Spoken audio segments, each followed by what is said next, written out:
السلام عليكم ورحمة الله وبركاته. رمضان كريم وكل سنة وانتم طيبين.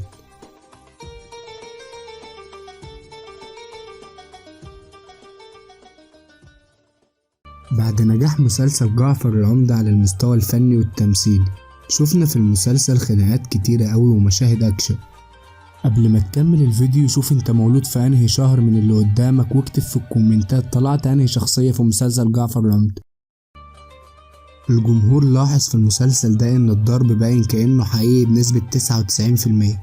كمان كان في مشهد اول لما نزل الناس اتعصبت قوي، لان فعلا كان مشهد ضرب بجد، وكريم فتح الله انضرب فيه بجد مش تمثيل. اللقطة اللي الناس علقت عليها اهي، تعالوا نشوفها مع بعض.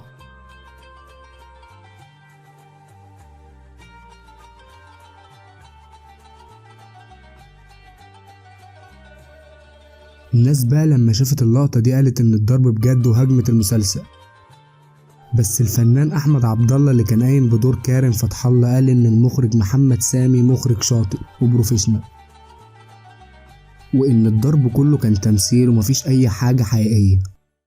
بس لما اتسأل على المشهد ده بالتحديد قال انه فعلا كان بجد، ومحمد رمضان ضربه حقيقي ووقع وفعلا اتعور في ايديه وحصل له كدمات من الوقعة دي.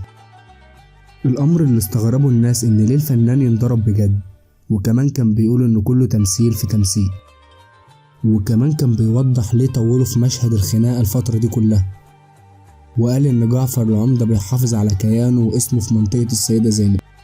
في الاخر المسلسل نجح نجاح كبير وعمل قاعدة جماهيرية كبيرة اوي بين الناس. المخرج محمد سامي بيعرف يشد تعاطف الناس مع الممثل ويشد انتباههم، علشان كده محمد رمضان لما بيتعامل مع محمد سامي المسلسل بيكون ترند رمضان. قبل كده اتعاملوا مع بعض وعملوا مسلسل الأسطورة ونجح وقتها وكسر الدنيا.